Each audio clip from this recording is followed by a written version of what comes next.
Olá, meus queridos amigos, muito boa noite. Muito boa noite, gente, muito boa noite para todos vocês. Começando mais uma pílula inspiradora do bem noturna, sempre baseado aqui no nosso amado Evangelho. Nossas pílulas inspiradoras, sempre um presente, né, para todos nós. Eu separei aqui uma questão para a gente poder trabalhar na pílula noturna, que é sobre o medo de viver. Eu recebo muitas perguntas aqui sobre como enfrentar o medo de viver. Como assim? Medo de viver, principalmente como sinônimo dos problemas do dia a dia. Então são muitas pessoas, né, que vivem uma vida difícil na família, muita frustração, né, queriam ter um relacionamento a dois e não tem. Outros já têm um relacionamento, né, de namoro, noivado ou casamento, mas sofrem muito por algum problema que não conseguem ajustar. Tem aqueles companheiros que sofrem porque queriam ter filhos. E não conseguem engravidar. Já tem aqueles que sofrem porque têm filhos e os filhos são difíceis. E aí tem os filhos que sofrem porque os pais são complicados. Complicado, né? Então tem gente que sofre porque está desempregado, queria muito emprego. Já tem companheiros que sofrem porque estão trabalhando em um lugar que não gosta, ou está distante, ou ganha pouco, ou não se dá bem com um colega ou com um chefe. Entende a ideia? Tem aqueles que queriam ter uma vida muito mais alegre, sentem uma certa monotonia. Já tem aqueles que, por sua vez, vão para o extremo, né? Arriscam demais o tempo todo e acabam entrando em enrascadas constantemente. Então, meus amigos, a ideia da gente não ter medo de viver é exatamente aprender a olhar a vida com um olhar de sabedoria. E esse olhar de sabedoria significa que a gente vai acolher o que a vida nos traz e transformar no melhor resultado possível. Porque nem sempre você vai ter a vida que o seu ego quer. Presta atenção nisso, tá?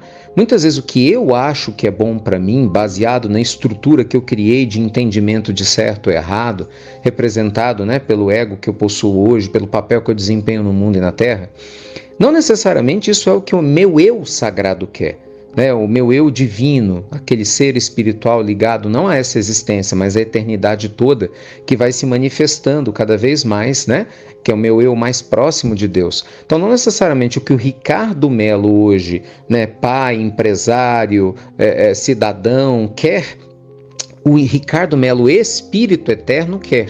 Não sei se fica claro para vocês, porque às vezes a gente se confunde com a impulsividade do momento, né?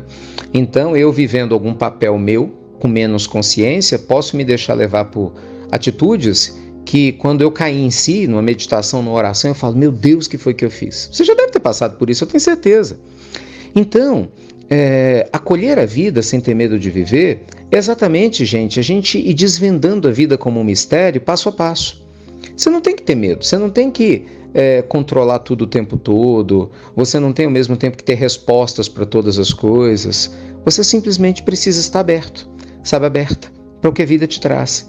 E com sabedoria, com bom ânimo, com alegria, lidar com cada experiência da melhor maneira possível. Quando a gente tem esse tipo de abordagem, gente, que é um processo de amadurecimento do ser, não vem da noite para o dia, mas a gente vai aprendendo a desenvolver, você vai ver, no dia que chove, você aproveita o dia de chuva para fazer coisas que no dia de sol não dá, mesmo que você quisesse o sol. No dia que faz sol, você aproveita o dia de sol para fazer coisas que dá para fazer em dia de sol, mas que em dia de chuva não dá, mesmo que você estivesse torcendo para o dia estar chovendo. Entende a ideia? Ninguém quer estar doente, mas se você está enfermo, o que você pode fazer quando você está enfermo? Eu, por exemplo, quando fico fisicamente enfermo, obviamente eu desejo melhorar, mas eu treino muito o não julgamento. É, sem dúvida alguma, o maior benefício que eu vejo hoje, muitas vezes quando eu estou enfermo, é praticar o não julgamento. Sabe, observar o meu corpo enfermo, a minha mente às vezes querendo que tudo melhore e tentar não me julgar. E eu percebo como esse processo começou a diminuir meu incômodo e a agilizar o processo de cura do corpo.